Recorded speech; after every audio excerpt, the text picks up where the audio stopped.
that are involved in cryptocurrency. Um, I want to ask this: how do we stay safe on the internet if you are a crypto trader and then a forex trader? You are using a Bitcoin wallet. You are involved in transacting cryptocurrency. How do you stay safe on the internet? Well, even before the advent of the crypto space, you know, there've always been, there've always been internet related, attacks. Okay. Okay. In fact, that was what brought about, in fact, what brought about the white hats, okay, is to actually study how the black hats behave, all right, so that they would know how to counter them, right? All right. So it has always been there.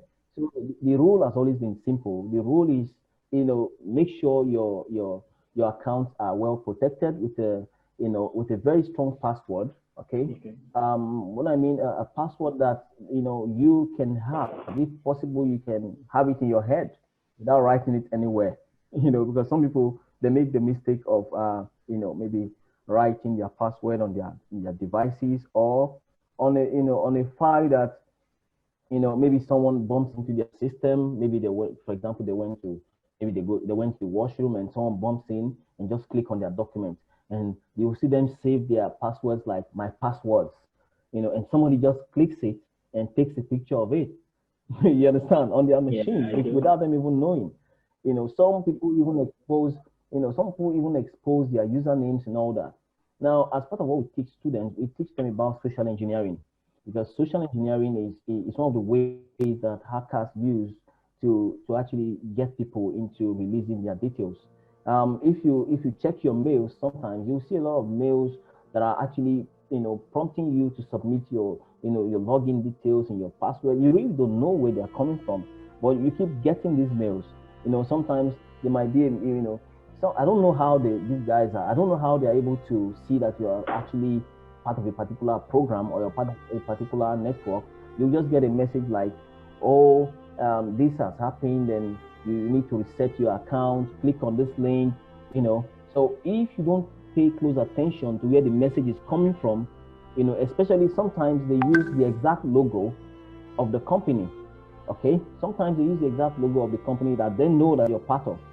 And some of the reasons why they get to know that you're part of those companies is that they've been able to have access to your emails. So they've been able to see some of the emails you've been receiving. So when they see that, they can design a logo that can just be similar to the project you are in, or maybe the banking sector that you're banking with. They can just bring up the same logo and tell you, you need to reset your password. Click on this link to do that. And once you click on those links and submit your details, your account is already compromised because instantly they can actually log into your account. So what do? Always make sure you check the source of the message, no matter how interesting it is. Always check the source. And another advice is to use something like a good VPN, like browser. Yeah, these are very good VPN that can protect all your internet activities. It can also help protect all your applications, and prevent them from being compromised. Okay. So, and also you can use stronger emails like Proton Mail. Proton Mail is very strong. Most of the messages on Proton Mail is end to end. It has this SSL protection, end to end encryption. So, which means whatever message you send and receive on Proton Mail cannot be visible to third party, except to actually maybe give someone your details. All right. So those are the kind of emails you should patronize, and also stay safe on the internet by pay close attention. If you see anything online, make sure you give it a second thought. Read about it. Ask someone else about it. So that you don't bump into this thing because there is nothing you can do about it. The internet is a very big world of its own. People do a lot on the internet. Yeah, right. People fabricate so many things. People have different people sit down the same way you sit down to trade or to trade legally, and some people also sit down to devise means to fraud, to to actually defraud people the same kind of time. So you just have to be very, very vigilant. And also, in the crypto space, you see, if you realize, you see that nowadays, most of the applications in the crypto space are actually coming up with the idea of you having your passphrase, you having your private key. Most of the wallets we have now, they're actually going decentralized in a way, because like as you see, the crypto space is actually evolving. You see, very soon the era of centralized exchanges will also be gone. Okay, like exchanges where people trade and they put their money on there, and because these exchanges, are actually just like what the banks do. The exchanges have a central server where all their traders' details are registered. That's why you even have to do KYC and all this stuff before you can Yeah, trade right. in Right. any international exchange. So yes, and we've had instances of exchanges being hacked, and coins being stolen and all this stuff. So those who carry out this kind of attacks in the crypto space, they know that it's practically impossible, okay, to carry out this attack on the blockchain network by virtue of that consensus algorithm. They know that it's practically impossible. So what they do is that they target the servers of these exchanges. So, and sometimes they even work with internal parties who are also part of the exchange managers. So all these things happen. So before you know it, some exchanges shut down and people's money gets stuck. So right now the crypto space is going into decentralization, decentralized exchanges like Uniswap. You can see what Uniswap is doing. Uniswap is taking that lead, okay? Because if you go and check the volumes, in dollars that is actually being invested in Uniswap, is in billions and billions of dollars. This shows you that many people are beginning to get fed up with the centralized exchange system. So everything is going decentralized.